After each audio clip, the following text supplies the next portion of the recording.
May mga nagtatanong mga kapatid, bakit daw magpahanggang ngayon ay hindi pa rin umaatake ang Amerika dito sa Iran? Gayong ipinosisyon na nga ng Amerika ang kanilang puwersa. Di ba kung naaalala ninyo, dineploy na ni US President Donald Trump yung aircraft carrier, yung Abraham Lincoln dito sa may Middle East.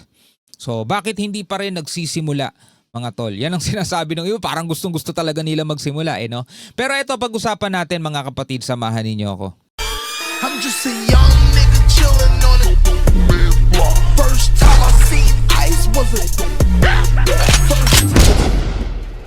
Alright, magandang araw sa inyong lahat. Welcome ulit sa ating bagong video, reaction, review, commentary, opinion, criticism at kung ano-ano pa.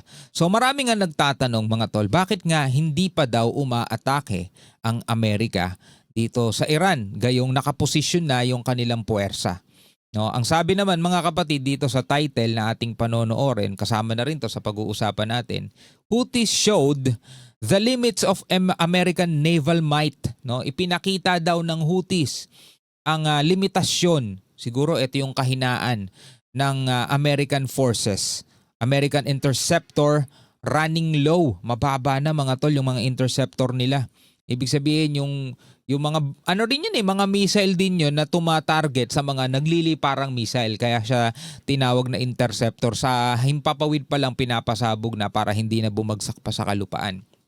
So samahan ninyo ako mga tol, panoorin natin itong report mula rito sa WION. Bago natin to simulan, huwag mong kalimutan mag-subscribe, click mo na rin ang notification bell para ma-notify ka whenever na may mga bago tayong reaction video tulad nito. At kung ikaw naman ay nanonood sa ating FB page, syempre huwag mo rin kalimutan mag-follow and like. Maraming salamat sa ating mga bagong followers dyan.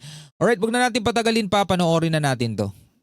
President Trump has assembled a powerful military force in West Asia, one of the most powerful aircraft carriers in the world. Advanced fighter jets and stealth bombers are on standby. There are naka-standby lang pero inassemble niya na yan, nakaposisyon na yan. about 40,000 American troops. The US has rushed additional missile defense systems, but still the order of attack hasn't come. So what's stopping the US from... But still, the order of attack hasn't come. Parang talagang inaabangan ng buong mundo mga tol, no? Parang gusto nila na ayaw nilang mangyari pero inaabangan nila. Bakit daw hanggang ngayon ay wala pa ring order of attack etong Amerika? Well, sa ibang reaction video natin, napag-usapan natin na etong Israel nga is hinihimok na itong Amerika na umatake na, huwag na kayo makipag-usap dyan. Wala naman din kayo mapapalat, hindi nyo pwedeng pagkatiwalaan yung Iran. Diba? Ganun yung sinasabi ni Netanyahu. Pero wala pa daw doon sa punto si Trump. Kumbaga parang ipinosisyon niya muna etong kanyang etong kanyang armada. Kumbaga parang pagpapakita ng puwersa at panggigipit na kapag hindi kayo nakipag-usap sa amin ng maayos, eto mangyayari. Aatakihin namin kayo. Pero hindi mga tol, hindi na sisindak ang Iran, palaban din. Sinasabi naman ng Iran na sige, humatake kayo, pero pag inatake nyo kami, is pupuntiryahin namin lahat ng mga military bases ng Amerika around the region. At hindi lang to magiging isang simpleng gera lang, talagang malawak na digmaan daw to. from attacking Iran? Here's a report.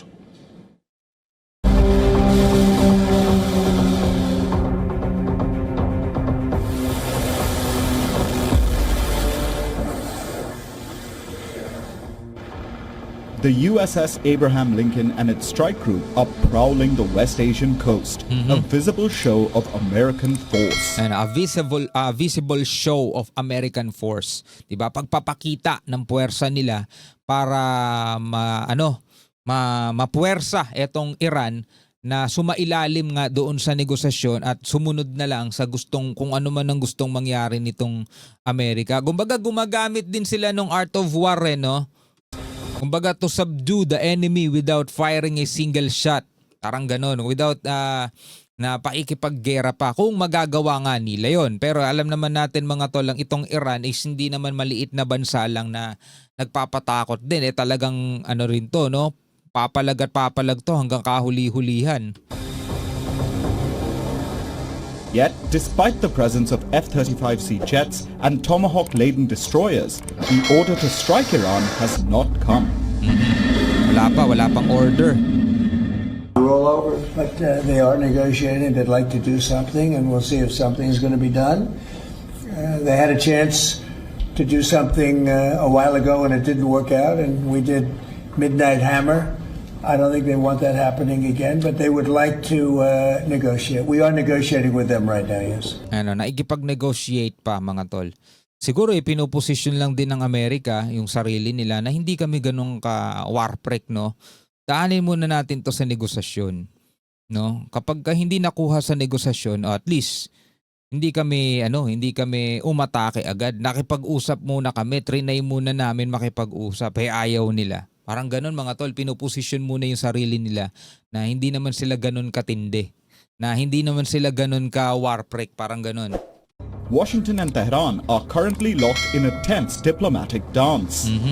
Trump wants a total halt to Iran's nuclear program and strict limits on its ballistic missiles. So yun ang gusto ni Trump, no? Total halt, talagang itigil na etong nuclear program ng Iran at bigyan ng limit lang etong ballistic missile ng Iran. A demand Tehran has flatly rejected. Kaso nire-reject ng Iran. Paano nga naman sila magkakaroon ng pag-uusap niyan? Even as it hints at nuclear flexibility.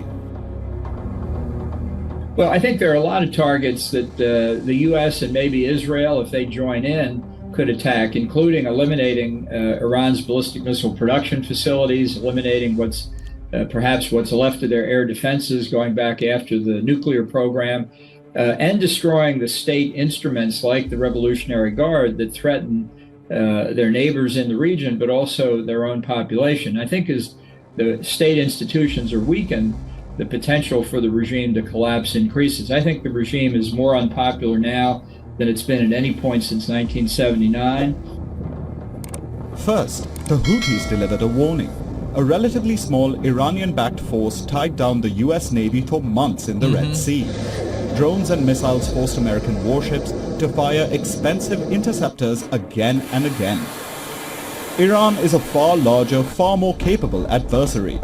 While the Houthis tested, Iran could overwhelm. Iran could overwhelm.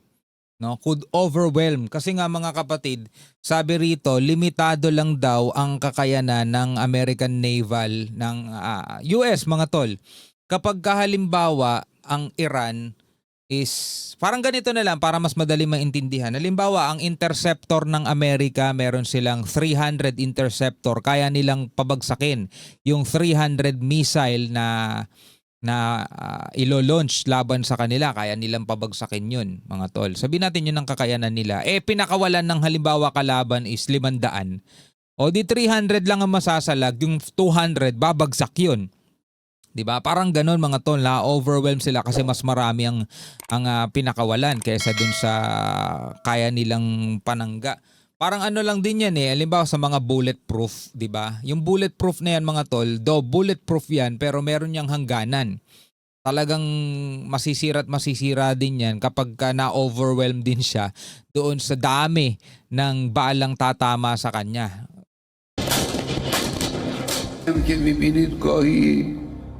Donald Trump constantly claims they've brought warships. But the Iranian nation shall not be intimidated by these things. The Iranian people will not be stirred by these threats. They do not fear a fair confrontation. We are not the initiators and do not want to attack any country, but the Iranian nation will strike a strong blow against anyone who attacks and harasses them. Iran's missiles can crack American shield. Second, missile swarms beat missile shields. Iran has several hundred ballistic missiles at its disposal. Ballistic missiles, cruise missiles, and even hypersonic missiles. Along with that, there are thousands of drones. Even the best defenses struggle against saturation. Yun pa, no? Meron pa silang libo-libong mga drones, no? Bukod dun sa mga ballistic missile nila. One leak is enough to cause damage and change the tide of the conflict. Yun lang. Isa lang ang makalusot, 'di ba? Isa lang. Buti kung isa lang ang makakalusot. Kung tulad nga no sinabi ko kanina, halimbawa 300 nasalag, 200 nakalusot, di malaking damage pa rin 'yun mga tol. Imagine nyo, kaya nang magpalubog ng isang naval ship yun. Third, America is running low on interceptors. US stocks are depleted after the 12-day war in June between Israel and Iran. Each interceptor costs millions of US dollars. Grabe, mahal. Iran's missiles are cheaper and faster to replace. In a prolonged exchange, the math turns unfavorable. Israel alone spent over $17 billion during the June conflict. Grabe. This time, the cost for the US could be much larger. Grabe no. Kita nyo kung gaano kalaking pera yung ginagastos nitong bansang to para sa Israel, 'di ba? Billion daw ginagamit. Doon pa lang sa June pa lang 'yon. Ginastos nila. Amerika malaki rin ang ginagastos, 'di ba? Imagine yung mga tol kung gaano kamahal ang gera. Kaya dito sa ating bansa, mga kapatid, no? Talagang hindi tayo sasabak sa gera kasi nga yung pera na para sa depensa natin, mga tol, nandoon, nakatago sa mga maleta, nakatago doon sa mga kondo na ginawa na nilang vault. Yung iba pinambili na ng mga private jet, no? Kung yung para nga sa flood control, mga tol, binulse, ano pa kaya yung para doon sa mga natin, defense capability natin. Fourth, Iran threatens US Gulf allies. US allies in the Gulf would take the first hit. Iran has warned that its response would not be limited. Gulf states host US bases. Israel sits within range. Shipping lanes, energy infrastructure, all would be exposed. Many Arab partners have made it clear that they do not want their territory used for launching attacks because they know retaliation would land on them. Ayaw nilang gamitin ng Amerika yung mga bases na yun kasi alam daw nila na yung pagganti ng Iran is babagsak sa kanila. Sabi mismo yan ng mga Arab nation. Arab yun Baka kung titingnan mo parang iisa lang sila, Arab. Pero ayaw nilang gamitin. Kumbaga sa atin, 'di ba, sinasabi natin na hindi tayo papayag na gamitin ng Amerika yung mga EDCA base kasi para sa ibang purpose 'yan. Hindi natin papayagan na gamitin ng Amerika 'yan para sa pag-atake, no? Offensive. Pwede siguro defense, pero offensive hindi. Para sa offensiva, hindi natin papagamit. Fifth, there is no clean strike. Analysts agree that a quick surgical attack on Iran is a myth. Nuclear facilities are hardened and dispersed. Missiles and drones are hidden deep within mountains. Iran's network of regional allies would activate immediately. What begins as an air campaign risks turning into a long, bloody conflict with no clear exit. Madaling simulan pero mahirap makawala o makalabas. So the military buildup continues, pressure rises, tense diplomacy continues. For the US, the power to strike exists, but restraint for now is driven by reality, not reluctance. Because once the first missile flies, then there is no going back from the firestorm it would ignite. Diba? Nagtatantsahan pa sila, mga tol, kasi sabi once na yung first missile ay pinakawalan na, there's no turning back, wala nang balikan, mga tol, no? Oo, sige, sabihin natin merong daw lakas itong Amerika, pero kaya ba nilang kumbaga i-sustain? Ito yung realidad Alam din naman kasi ng Amerika yung capability nila at alam din nila yung kapabilidad ng Iran. At alam ng Iran yung kapabilidad nila at alam din ng Iran yung kakayanan din ng Amerika. So both, mga kapatid, silang dalawa is nagpapakiramdaman pa. So kung kakayanin naman talagang makuha yan sa negosasyon, pero ngayon pa lang, 'di ba, sinasabi na nila kung ano yung sinasang-ayunan nila at hindi So parang for formality na lang din siguro yung negosasyon nila. Pero sana madaan makuha sa negosasyon para hindi na umabot pa sa talagang mas matinding bakbakan. Anyway, bilang mga tao rito sa ating daigdig, ano ang inyong masasabi rito? Comment na lamang kayo sa ibaba. Hanggang sa muli, ako nga pala si Shobaldi. Peace out.